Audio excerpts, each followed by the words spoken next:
This podcast is brought to you by The Senior Techie, a source of information for seniors and others about technology. Nobody actually enjoys talking about passwords. Oh, definitely not. Right. It is right up there with, like, updating your car insurance or maybe cleaning out the gutters. You know you should do it, but it is just so incredibly easy to put off until tomorrow or next month. For forever. It really is the ultimate digital chore. We all have that feeling of dread when a website suddenly prompts us to create a new login. Yes. Or it tells your password expired and now you need, special characters and numbers. Right. But for anyone navigating the digital world today, and especially for seniors who might be managing healthcare portals, retirement accounts, or just family communications online, ignoring this password situation is actually one of the riskiest things you can do. It really is. But the good news is that it's also one of the absolute easiest things to fix once you understand the underlying mechanics of how modern security actually works. Spot on. You certainly do not need a computer science degree for this. You just need a practical system.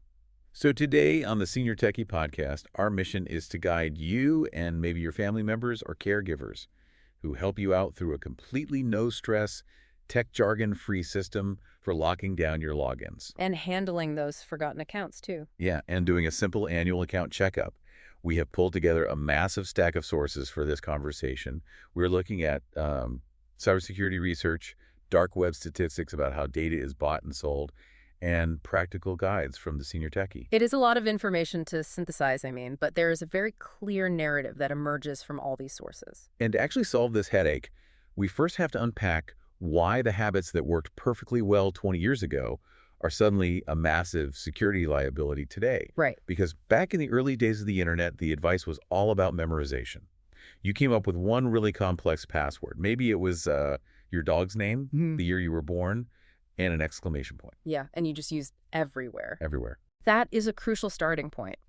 Back then, you only had maybe 3 accounts total. You had your email, maybe a bank account, and an early Amazon account. Sure.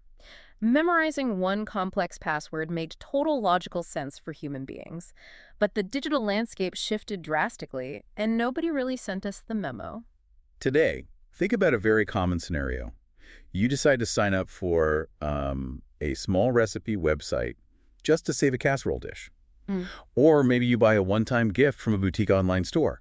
Or sign up for a free trial of a streaming service. Yeah, exactly. Yes, got on. And when they ask for a password, human nature kicks in. Use the same password you use for your email and your bank. And you do that because, well, how else are you going to remember 50 different passwords? The human brain just is not built to scale like that. But here's what I really want to dig into, because I think there is a misconception about how hacks actually happen.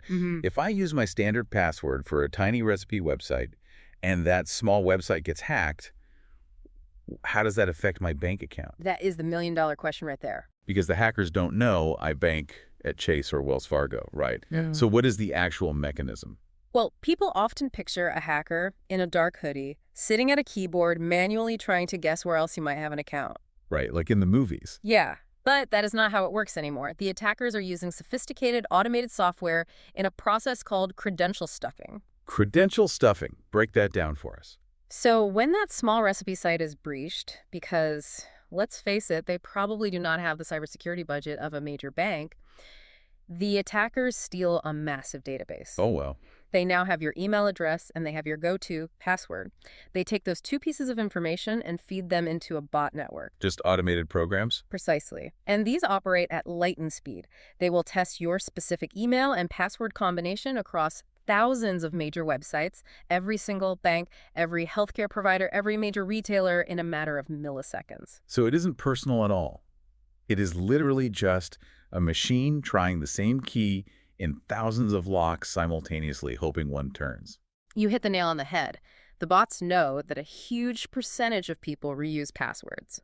So if they find one weak link, they just automate the process of finding the others. Wow.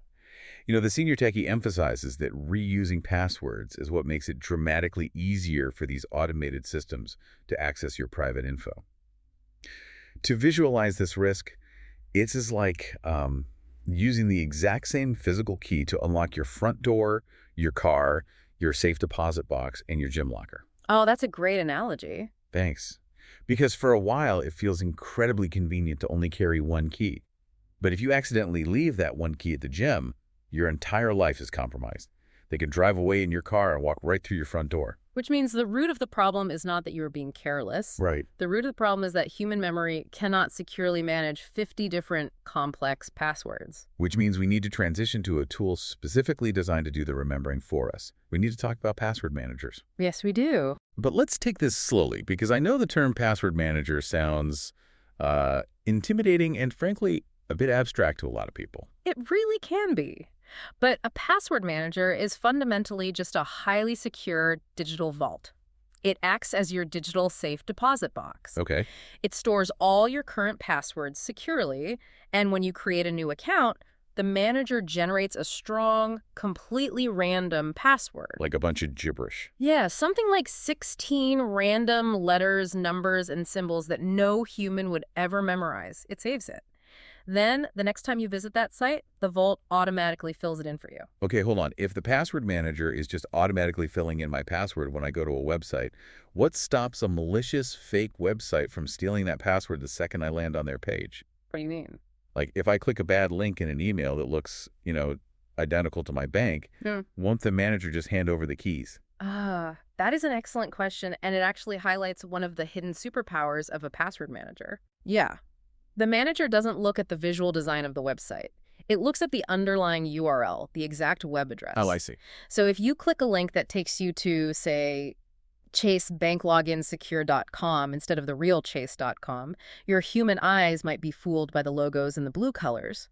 But the password manager reads the code. That makes sense. It realizes the address doesn't match the one in the vault, and it will just refuse to autofill the password. Oh, that is fascinating.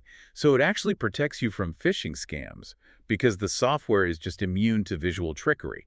It only trusts the exact mathematical match. Correct. It completely removes the human error element of typing a password into the wrong box. But I have to push back again here because this raises a massive red flag for a lot of people. Let's hear it. If I am putting my entire digital life into one vault, managed by a company, whether it's NordPass or 1Password, what happens when that company gets hacked? Aren't I just putting all my eggs in one highly visible basket? That is the most common concern, absolutely. Right. And the answer lies in how these vaults are built. They use something called zero-knowledge architecture. Zero knowledge, meaning they don't know anything. Simply put, yes. Imagine you rent a physical safe deposit box at a bank, but instead of the bank keeping a master key, you provide your own padlock and you keep the only key in existence. Okay, I'm following. The bank holds the physical metal box, but they have absolutely no mathematical way to open it. With reputable password managers, your data is encrypted locally on your device before it is ever sent to their servers. So they literally can't see it. Right. The company cannot see your passwords. A rogue employee cannot see your passwords. And if a hacker breaches the company, all they steal is a bunch of scrambled, unreadable code that cannot be unlocked without your specific master password. Wow. That makes the concept much easier to trust. So if someone's looking to get set up with one of these in 2026, the senior techie highlights several great options. They do. First, there is NordPass. This one gets high marks for being beginner-friendly with clean navigation. And importantly, they offer 24/7 customer support. Which is huge. Yeah, so if you ever get stuck, you can actually reach a human being. It usually runs between $1 and $3 a month. Then you have 1Password, which is extremely polished and widely trusted by security professionals. And what if someone is on a fixed income? If you are on a strict budget, RoboForm is a fantastic option that comes in at under $1 a month. And Bitwarden is highly recommended because it has a very robust free tier if you just want to test the waters without paying. I want to highlight one more on the list, which is ProtonPass. The senior techie points out a feature here that I think is, well, essential for our audience today. The emergency feature. Yeah, ProtonPass has an emergency access feature. This allows you to designate a trusted family member, maybe a son, a daughter, or a caregiver, who can request access to your vault if something happens to you. That feature alone is worth the setup. Families often face immense stress trying to manage a loved one's digital estate, pay bills, or access healthcare portals during a medical emergency. It's a nightmare for the family. It really is. Setting up emergency access handles that preemptively. Okay, so we pick one of these managers. But that brings us back to the master password, the one key that unlocks the vault. People tell me, if I forget that one master password, Since the company has zero knowledge and can't reset it for me, am I permanently locked out of my own life? Yes, if you forget it, it is gone. That's terrifying. It sounds scary, but the solution to this digital problem is delightfully analog. You write the master password down on a physical piece of paper. Wait. The number one rule we have been hammered with for 30 years is to never, ever write your passwords down on paper.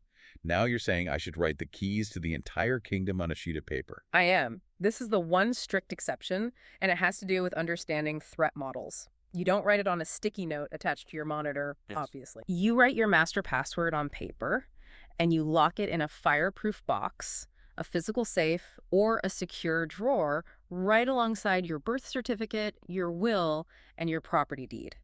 Why is that safe?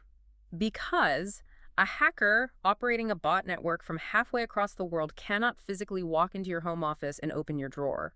The threat model is digital, not physical. Oh, that makes so much sense. So a piece of paper secured in your house is perfectly safe from an online attacker, but guarantees you will never be locked out of your own vault. Okay, that distinction between physical and digital threats is brilliant.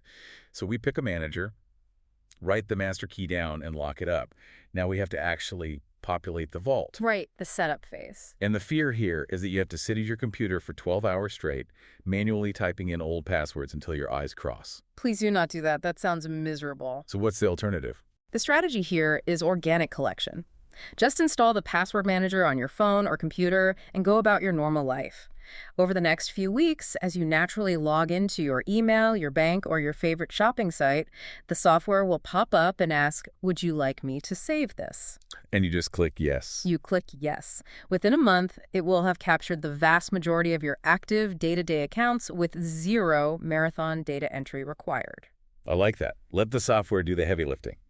So we've secured the front door. We have our active accounts in a vault. But digital security isn't just about the accounts we use every day. No, it's not. We also have to deal with the accounts we left behind. Because securing the front door doesn't help if we left 200 back windows wide open.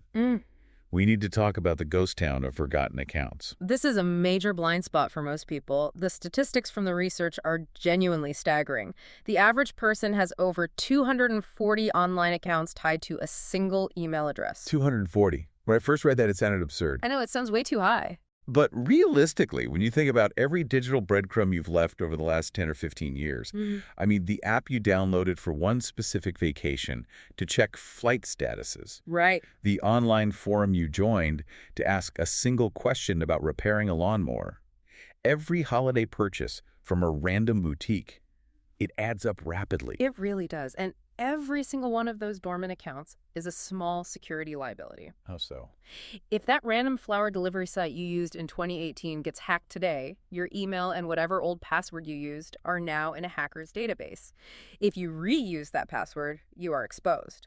Furthermore, those old accounts often hold your home address, your phone number, and sometimes old credit card data. So we have to hunt them down. And the Senior Techie offers a really systematic way to do this. You don't just guess. You open up your email inbox and use the search bar to look for specific phrases that companies automatically send when you create an account. That is precisely the right approach. You search for phrases like welcome, verify your email, confirm your registration, or free trial. If you literally just search your inbox for the exact phrase, verify your email, you will instantly see a list of dozens of services you signed up for over the years. It's very eye-opening. You can also go into your... It is entirely by design. But there's a smart workaround so you don't waste your afternoon clicking through menus. Just go to a search engine like Google. Type in the name of the website, followed by the words delete account. Ah, nice trick. Yeah. For example, type Shutterfly delete account. The search results will almost always give you a direct link right to that hidden settings page. And if the website is being truly stubborn, the Senior Techie recommends a directory called Just Delete Me. The website is justdeleteme.genowayiz. It rates hundreds of websites based on how difficult they make it to delete your account, and it provides the direct links to get it done. So now we have locked down the active accounts and boarded up the abandoned ones. The final piece of the puzzle is ensuring our data hasn't already leaked through the cracks and setting up a maintenance routine so things don't pile up again. We need to talk about the audit and the annual checkup. And let's start with checking for past leaks. There is a very specific website for this called havebeenpeenbend.com. That is spelled P-W-N-N-E-D. haveabeenpeened.com. Yes, a very famous tool. Now, the name sounds like old internet slang, but I have a serious question about this. If I want to know if hackers have my email address, is it really a good idea to go to a strange website and type my email address into their search bar? How do I know they aren't just collecting emails? It is a completely fair question to ask. The Senior Techie makes a strong point here. This is a highly legitimate tool created by a respected cybersecurity researcher named Troy Hunt. Okay. When you type your email into that search bar, it does not store your email. Instead, it mathematically scrambles your email into a code, a hash, and securely checks that code against a massive index of known public data breaches found on the dark web. It is simply a reference library for stolen data. So it's safe to use. Now, if you type in your email and the screen turns red listing 5 different data breaches you were involved in, it is very easy to panic. Your heart drops into your stomach. Oh, absolutely. But do not panic. Seeing your email on that list does not mean someone is actively draining your bank account right this second.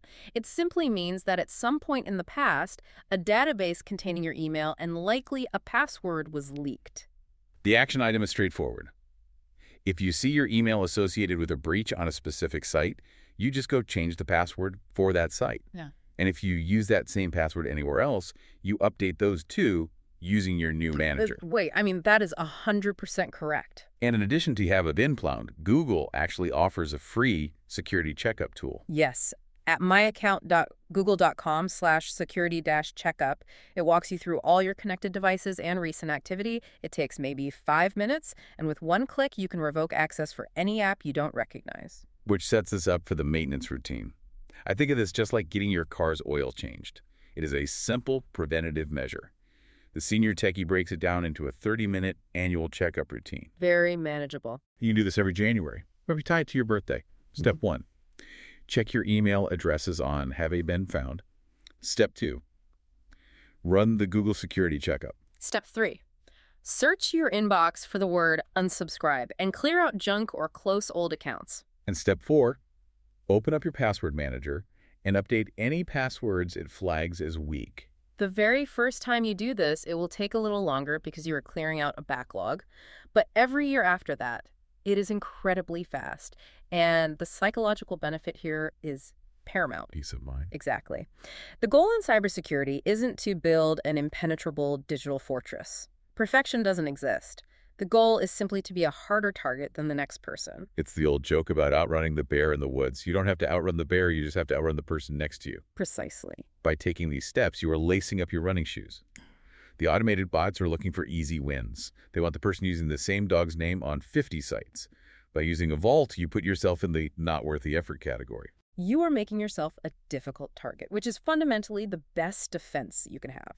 You know, as we wrap up, there is a really beautiful irony to all of this. Usually when we talk about security, we think of it as something that creates friction.